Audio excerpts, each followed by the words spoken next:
My brother Bucko Bruce, he's in the building. Bucko, how you doing? Ted, these back-to-back nights is good, man. Just giving the people what they need. Uh, Sounding you a know, little, sounding a little nasally tonight, Bucko. yeah, I'm a little. I got my large cup of water. I'm probably drinking 4 of these. I can't get the taste of pollen out of my mouth. I don't know about you guys up north how bad it is, but here in Georgia, this pollen it's a mother this time of year, and after 18 years of being here, I still have not adjusted to it, and it jacks me up something fierce. So if y'all can deal with a little bit of rasp, I think we'll be all right. Tony D is in the building. Tony, how you Tony doing? D again, welcome back. Welcome back, Go bro. Braves. Uh, this is gonna be fun this year. I don't know You how actually have a often. team this year. Yeah, you have a team this year. So I don't you know know, how often we will do this because if the Mets start kicking the Braves, kicking their heinies, I don't want you you to go know. dark like how Big T went dark on us. Hold on. I don't go dark. As much shit as I talk, I have become very well accustomed to receiving it in return, especially being a Bucks fan and the amount of losing I am accustomed to. No, I will take my medicine, but I doubt I have to. I really think the Braves are a strong World Series contender. I think the Mets made some good moves. They're going to be interesting, but at some point they're going to flushing it down the toilet like they always do. You know, that's my opinion. Hey, before we get into the fun part, I do want to talk about something serious, something that we've noticed has been all on the news today and all across the Haps universe and social media. We're talking about the trial of Derek Chauvin. There's three things I just want to mention. Prosecutors must prove kneeling on George Floyd's neck was substantial, not the sole cause of death. Cops can use force, but it must be reasonable, proportional, and must not stop when the threat stops. And number three, it was 9 minutes and 29 seconds, not 8 minutes and 46 seconds. I will digress, and I will leave it there, and we will talk baseball now, brother. Yeah, no, I mean, look, this country's in a dark place. The way that the things have already been spun regarding this issue that was one of the catalysts that put us in this dark place socially. Me personally, I hope whatever justice needs to be done and done swiftly, and this isn't drawn out. We don't need any more. Like I said, this is going to be fun, but this is more than a public service announcement. It's on the lines of the city of Minneapolis has already paid off the family before the criminal trial starts, and I'm like, okay, I can kind of see where this is going, but I'm gonna keep my mouth shut and keep my comments to myself. Watch this whole thing play out. The comments that are already being made are leading me to believe there's some fishy stuff going, and then I just hope the right decision is made and it's handled properly. I don't want to see another city burn. Really don't. Bucko, on to different things. Hey, Pablo, how you doing? Thank you for checking in. Pablo is part of our community team at HAPS. As always, Pablo does a fantastic job. Thank you for the high five award, Pablo. I do sit in on your sessions. We were talking about the Dodgers last night, and Bucko shut it down. Bucko said no way for the Dodgers to go back to back. I didn't say no way. That's going to be a tall order. Okay. There's definitely a way. They got the highest payroll in baseball for a reason. There's definitely a way. I don't see it. Well, they don't, when it comes to the Dodgers and it comes to high payrolls, it doesn't get them scared. It doesn't get them scared. You like to see that in an organization, an organization that's going to spend some money. So, yeah, trust me, as a guy who's a fan of a team owned by a media group that doesn't spend anything, I know y'all having fun spending money over there in Flushing and in LA. I know you're having fun with it. So before we can even get into our questions, we've got Pablo jumping in to say, Bucko, come on, man. Don't break my heart like that. Well, you broke mine. I was up 3-1, and we let you off the hook. So it's time for your heart to be broken. Now, I'm a Braves fan, obviously. So, yeah, there's no love lost for the Dodgers. And we got Moose, who's chiming in. Moose is saying, our rotation is the nastiest in baseball. The Dodgers are full of all-stars. We're winning it all. And it's apropos, because I know we're short on time. Bucko, what will Trevor Bauer's impact be on the defending world champions this year? He broke the Mets' heart because we thought Met fans and people from Queens like myself thought Bauer was coming to the Mets, but he wasn't leaving Cincinnati and going to the Mets. We all knew he was going to a contender. We all knew that. No offense to Met fans, but if we're being honest, you're not a World Series contender today. If we're being honest. Now, and happenstance, Trevor Bauer, the pitcher, the individual, regardless of what team he's on, he's an ace. He's a top 5 guy in this league. Whoa. But hold on. Time out. Let's separate the Trevor Bauer on social media from Trevor Bauer, the athlete. Right. No, obviously I'm talking about the pitcher, the Cy Young caliber pitcher. He's top 5 in everybody's list as far as pitchers in the game right now. And then you couple him with Walker Buehler, that's a hell of a 1-2 punch. The Dodgers rotation is nice. They got that what's the Dustin May, the redhead dude, they got him coming up. Kershaw still got a little bit left in the tank, obviously not in the playoffs, but a little bit left in the tank for regular season. But they don't really have the deepest rotation, but their top 2 is probably better than anybody's in baseball. And then their lineup, I really think, some of the guys had down years and they still won a World Series. So let's see what happens in a full offseason, a full, season to get rolling. I think the Dodgers will be good. I just think the rest of their division got better as well. I don't think it's going to be as easy of a path for them this year. Are you okay with saying Mookie Betts is top 3 in the league? Yeah, it's a center fielder, outfielder. Yeah, absolutely. Overall player, I don't know. Yeah, top 5 I think is fair for Mookie Betts. Yeah. We got a comment in here from Moose 1032. I don't know if you can see it across your screen. No. For some reason, I'm not seeing the comments. Okay. There we go. I see it now. Sneaky cheap shot. Okay, yeah. Now, Julio Urias is nice. Julio Urias in relief. When y'all running that opener stuff, Urias came in, through 5 very good innings. I think it was Game 6 of the NLCS. Julio Urias pitched very well. He's been a guy we've been talking about 3 and 4 years, waiting on him to make that next step. And will he be a reliable pitcher? Will you get 180 innings out of him and be your 4th guy in your rotation? That I don't know that to be true. I think he's better served as a long reliever, how you've been using him, versus every 5th day starter. But I like him. I like Urias. Hey, I want to keep it out in the West, but moving more towards the American League. Was he a flash in the pan, or what do you expect from Ohtani this year? I don't know what to think of Ohtani.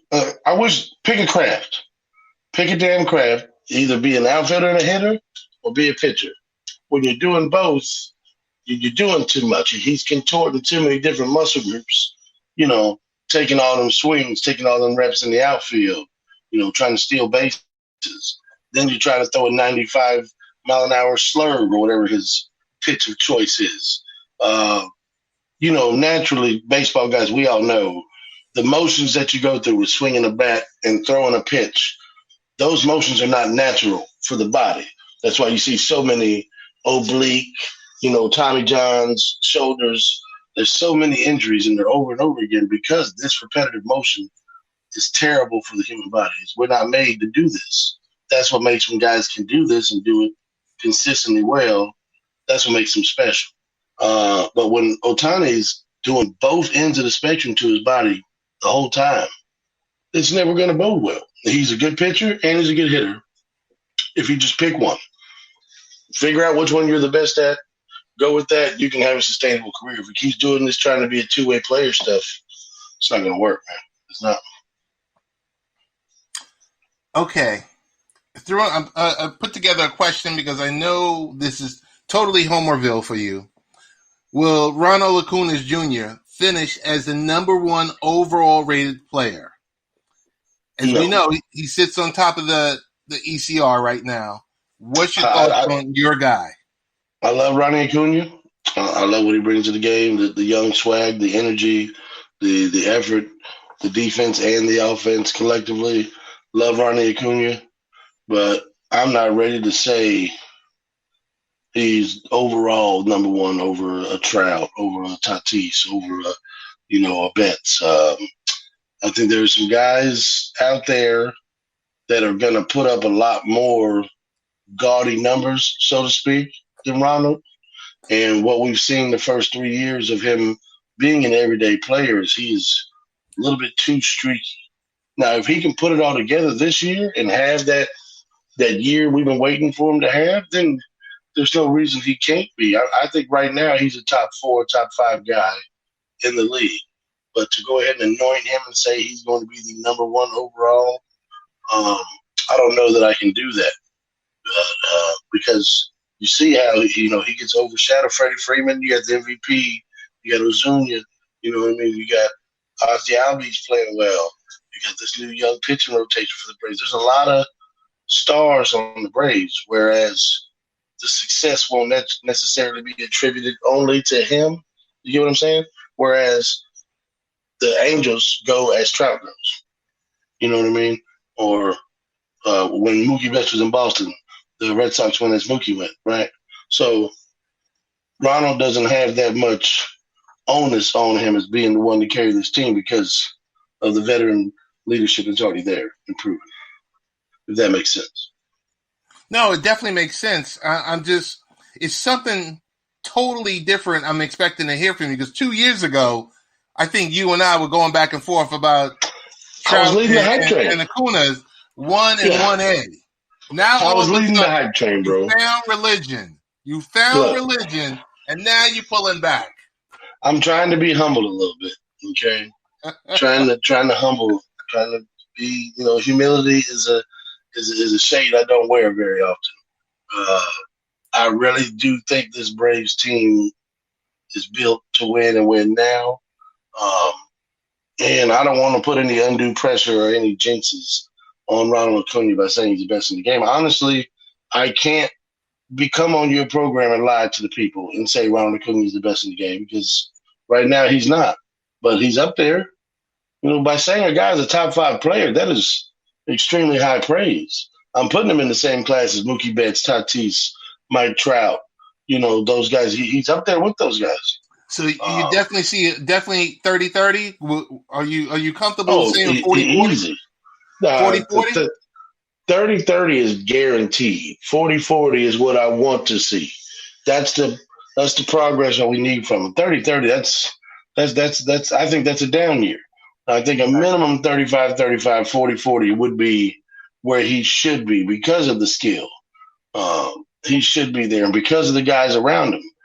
And as much success as he's had as our leadoff hitter, I would much rather see him sandwiched in between, Freddie and Ozuna.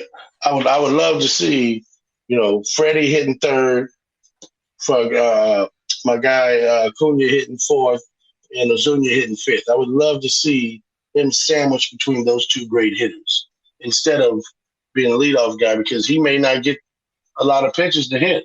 You know what I'm saying? And he's not going to get enough RBI opportunities hitting the leadoff spot. Bucko, Moose is chiming in and says, I believe the Braves are better than the D-Rays. If they had made it to the World Series, I think they would have won. Braves are no joke. No, I agree. The World Series was the NLCS. Those were the two best teams. The Rays were interesting. You know what I mean? The way they played the game, the way they moved within the construct of how small their roster is. Like I think two players on the Dodgers lineup encompass Yes. the entire Yes. Rays payroll. So for them to beat and they draft well, they trade well. Like this kid Wander Franco that's going to come up this year. This little 19-year-old kid is a Listen, monster. He's when going they to be were good. Bucko, when they were the Devil Rays, they've always drafted well. Mm-hmm. They've always And they bring in key veterans too, like when they brought Fred McGriff in. Yes. He ended his career nicely. Look, I'm from Tampa. Back in I think it was 95, 96 when they became a team, they were giving away tickets. I was bagging groceries at the Winn-Dixie grocery store. And they would have these, same with the Lightning, when the Lightning came into the league, they would have these vouchers and they'd give them to customers to where if there was a seat available, this voucher gets you the best available seat. I stole a whole damn book of those things. Don't come after me, Winn Dixie. Don't. I was 14 years old. I didn't care, but I always liked them. The Trop is one of the worst professional sports venues you'll ever go to, but it's inside, it's air conditioned, and in the Florida summer, you appreciate that.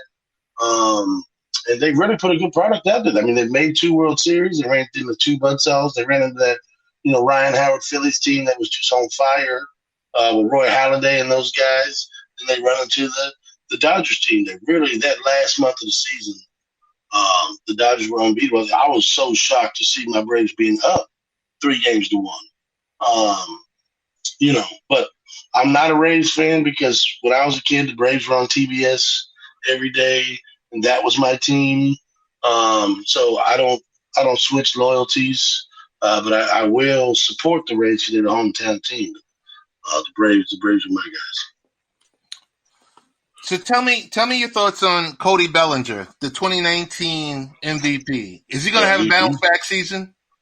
He had a rough year during this shortened season, but if you really look at it, there's a lot of guys that did. These younger guys that were like the Mitch Hanigers over there in Seattle. He had a terrible season. Bellinger, now granted, that NLCS and World Series Cody came alive and played well, and we know what the guy is. Defensively, he's one of the best center fielders, period. He can play all over the outfield. You can put him at first base if you want to. He can do everything for you. And he's a perennial 30-30, hitting 280. You know what I mean? He's a guy that, at his worst, he's still a top 10 player. So, yeah, I think Cody will bounce back. I think Cody wants to be in that upper echelon conversation, wants to get the big money and earn the big money. So, yeah, I'm confident Cody has a great year. Obviously, I hope he's the only one. I hope that team goes away in September.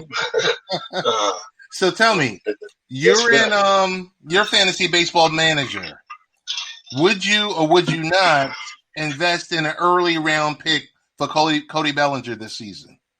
How early? I mean, if you're talking top 5, probably not. I could probably pick guys that are in a fantasy situation. There are guys, top end pitchers like Shane Bieber, guys like Fernando Tatis, guys like Mookie Betts, who get a lot more stolen bases and things of that nature. They cover more categories. But if I'm like end of the round, like I'm pick 10, and Cody's sitting there, yeah, I'm good with that. Yeah, I'm good with that. Okay. So we got to talk about the evil empire a little bit. So outside of Garrett Cole, how will the rest of the Yankees starting rotation perform? Now, and I'm talking outside of Cole, we're talking Kluber, we're talking Montgomery, we're talking Domingo Germán, we're talking what's the guy's name? Taillon, I think that's how you pronounce his name. I mean, Domingo Germán, he's got some nasty stuff, but he's inconsistent. He walks way too many people. Corey Kluber, I want to stop you for 1 second. Does Germán ever get around that domestic violence issue? You think? I mean, he's pitching now. I think Aroldis Chapman was the one that got suspended for that, right? It wasn't Javon. Well, Chapman got suspended, I think 2 or 3 seasons ago for he fired a shot in his garage. Oh, I thought he beat his wife. Put his hands on his wife. Okay, well, I may have the two guys confused. I thought that was Chapman that did that. Right. But yeah, as far as I know, Domingo's pitching. He's starting the season. Okay. I haven't seen that. He's on the roster in one of my leagues. Okay. I don't have him personally, but I'm pretty sure he's starting. And like I said, that guy's got filthy stuff, but he's got no control and no consistency. Corey Kluber, if he can somehow find a way to get back to 2018 Corey Kluber, then we got something to talk about. But we saw, like James Paxton, they brought him over from Seattle. Right. This big strikeout guy. He bombed. He sucked. Well, so here's a problem I have, because I've been talking with a lot of Yankee fans, and we go back 2 seasons, not last season. Let's not count last season. He was 15-5. How is that bombing? Who's that? James Paxton. I'm talking about last year. Oh, yeah, last year. Yeah. Okay. All right. He got hurt 2 years ago at the end of it, and he had a nice run. Paxton has never had like an injury-free season. Historically. No, that happens a lot with the strikeout guys. You know, the heavy strikeout guys, they put too much torque on their arm. It happens a lot. And he's back in Seattle now, so he may be a good late-round flyer for fantasy baseball players. But no, their rotation is not deep. Their rotation is not consistent. Now, like I said, we'll see what Corey Kluber has in the tank. He can reach back and grab one of them old years, at least a stretch where he can be dominant. But Garrett Cole's probably the best in the game right now. The rest of the guys, I think, are just guys. Like I would take the Mets rotation over there. No trouble. Let's talk about Nolan Arianato. Yeah. Will he produce in St. Louis as we've grown accustomed to seeing, knowing that it won't be that Colorado air? What's your thoughts on the start of third baseman? I'm not one that buys into that Colorado air like a lot of people do. Dude, if you can hit, you can hit. Period. Okay. That guy can flat out hit. He's a perennial Gold Glove third baseman, so you never have to worry about him playing the hot corner defensively. He plays every year. You know, no major injuries. He's consistently getting at bats. He hits for power and average.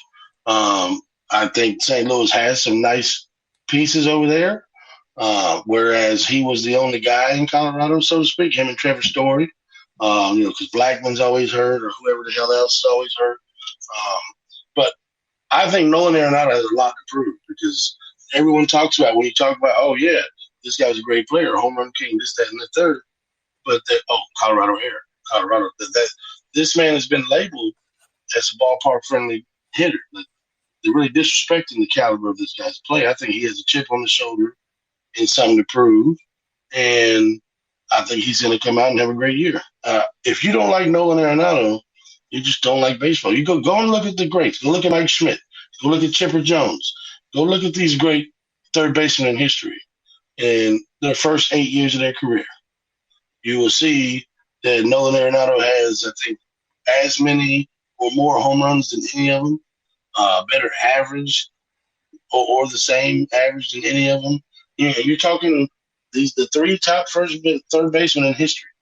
You want to look at the numbers side by side with Nolan Arianato after the first 8 years of their career. It's identical. So he's right up there with the Chipper Joneses, the Mike Schmidts of the world. He deserves respect, and I think he'll do just fine over there. Not worried about Nolan Arianato. Will the Mets be the best offensive team in New York? Now hold on, because when we talk about Fangraphs says the Yankees are projected to score 5.52 runs per game, and the Mets are projected to score 4.86 runs per game. However, if you look at the lineups, I think I'm going to answer your question with a question. I'm gonna answer your question with a question. Feel free to chime in there, Tony D. Is Alonso and Conforto going to stop striking out 30% of the time? Because if that's the case, then yeah, you'll have a better top to bottom lineup than the Yankees. Because right now, you and the Yankees have the same problem. You just strike out way too damn much. Mm-hmm. That and you play in the biggest outfield in the game. Okay, your strikeout rates are laughable. If Alonso can, start swinging for some doubles, the home runs will come. If Nimmo can play a whole season, I'm hearing good things about Nimmo. You know what I mean? Lindor is Lindor. You know what Lindor's going to do. He's going to hit close to 300, and he's going to hit close to 30 homers, and he's going to steal you 20 bags. You know what I mean? You're going to get a guy there. And if your other guys can stop striking out so much, yeah, you'll be fine. You'll be dangerous. Absolutely. Indea, thank you for stopping by. Want to say hello to you. I think I have two other questions for you, Bucko. You know what? I'll leave it at one. I was going to ask you, because you do live right now in Georgia, and there's a whole lot of noise happening with voting rights and everything else like that. I wanted to know if you wanted to chime in or you want to hang on for the next show. I don't understand the state. Okay, I live here. I'm not from here, but as they say, where you lay your hat is home. I can't defend a lot of the stuff Georgia does. The state is bass backwards on a lot of stuff. The fact that you're making it where people can't give water to people that are standing there voting. The fact that you're making it where people that want to do a legitimate mail-in ballot, you're making it lesser of those locations they can drop their legitimized absentee ballots or whatever. You're making it harder for an election to be legitimized, but then you're claiming voter fraud at the same time. What the hell, man? I mean, I don't know if you know. Yeah, I know you know. You live in New York City. But when you're trying to cram, 3 million people that are in a certain district in Fulton County into one high school auditorium to vote, that's just going to take like 8 hours. Right. You know what I mean? And it's going to split up over 2 weeks. Right. I mean, what they're doing is dumb. There is voter suppression and voter fraud and voter intimidation all at the same time. And then they cry about the results. You can't have it both ways. You can't cry and then call foul when you're not doing the necessary things that any logical person can see need to be done. I'm just not a fan. The only thing, Bucko, I'm going to also add is when you try to kill early voting, it's like, wait a minute, what are you trying to do here? You're trying to create a log jam. And, I just think that how all these venues and stadiums are now open to provide people with the vaccine, it should be that same way to also vote. And they did that. They did that at Phillips Arena and Old Turner Field, which is now the Georgia State University football stadium. They use those two venues for voting. So they did do that. They did open up the sports venues to allow larger capacity, but they also, those are the main areas where they're saying the miscountings and the fraudulence happened. Were at those larger spots. There was a mysterious water main break in Phillips Arena at 2 a.m. That's what one side saying. The other side saying, this, that, you're oppressing the vote. One side saying you're cheating the vote. One side saying you're oppressing it. The truth somewhere in the middle. They've been, every state, every major district tries to fix elections. I've lost confidence in the honesty of the voting system years ago. I waste my vote every time voting Libertarian anyway. So Ted, I don't give a shit. Now, not to be callous, but honestly, from going all the way back to when I started working when Bill Clinton was president to today, I'm working with Joe Biden as president. My earnings were my earnings. I have not had much of my life affected by whoever the fuck is president. Or even the local senators. They're not doing nothing for me anyway. I just try to live my life, raise my kids, educate them properly. And that's what I suggest people do. Let's control what we can control. Let's stop arguing over, political stances that we really don't even know how much of it is true, how much of it is actuality. Is it just pandering? Are they going to do anything for you? I've grown so exhausted over this last 4 years of Donald, and then this election this year. Ted, I hate it. I don't want to vote anymore. I don't care. I'm done. Man, you got to vote. And the one thing I say is vote and vote in the local races. The local races affect all of us. So my local mayor or my local trustee or councilman or councilwoman, that those matter to you because they are making laws that impact your village, your county, your state. So Bucko, I want to let you know, congratulations. Well, I win.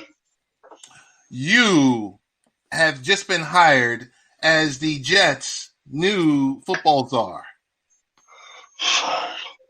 What would I be congratulated for that for? I'm congratulating. Hey, Moon Shadow Machado, thank you for subscribing. Bucko, you just been hired. Okay? Joe Douglas is now reporting to you. Now, with that being said, you have the second pick in the draft. I'm guessing, we're all guessing Trevor Lawrence is going to be gone. So, remaining, Zach Wilson, Justin Fields, Mac Jones, Trey Lance. Who is going to be your quarterback for the 2021-2022 season? You take Zach Wilson, and you don't hesitate. You don't gamble. Can I get a quarterback next year and run one more year of Darnold? No, you take Zach Wilson. You keep Darnold. You let them have a competition. May the best man win. That competition breeds the best out of every player. But if the Jets pass on Zach Wilson, I think they're absolutely foolish. I think this kid can play and can play at a high level, especially in that zone read, LaFleur, Shanahan system that y'all are going to incorporate over there. A lot of flow in pockets, a lot of misdirection, a lot of throwing across your body, which we see this guy's pretty damn good at. I think it's a no-brainer pick. I'd actually even flirt with taking him over Trevor because of his athleticism, but Trevor's an obvious no-brainer number one pick. But Zach Wilson is the real deal, Ted. I think he'll be, in a couple of years, top 10 guy in this league. Egby, thank you for joining the live stream. Big Bucko, I said we was going to get you out of here in less than 35 minutes. We are at the 33, 39, 40, 41, 42 minute mark. You wasting time counting seconds. You could have got another good question. Just letting you know, I appreciate you joining. I know you had some, you're dealing with allergies and everything else like that, but I want to thank you for coming on through. And I'll see you, God willing, next Wednesday. Hey, man. Well, whenever you ask, I'm here. A lot of times life gets in the way when you got four rugrats. It's kind of hard. But, this little 30, 45 minutes I can squeeze in with my guy, man, it's good for me and good for the listeners. You're going to get good takes on life and sports. Oh, yeah, and, always. I pull no punches. We talk sports, we talk life, we talk parenting, we talk it all. Bucko, best way to get in contact with you, brother? At Bucko Bruce 83 on Twitter. I never use Facebook anymore. That's where I go to show pictures of the kids to the grandparents. So gotcha. Twitter is, I don't do Instagram. I don't do that. So at Bucko Bruce 83 on Twitter. I'm there. I'm a little bit abrasive, but if you like that, follow me. I'll follow you back. You got it. And this is Ted Hicks, Late Night Parents. Make sure you follow the show, latenightparents.com. Big shout out to Haps TV. Thank you to WGBB, The Underground, 405 The Radio, and XRP Radio in the UK. Want to thank you guys for carrying the podcast. Much love. Talk to you guys next week. Later.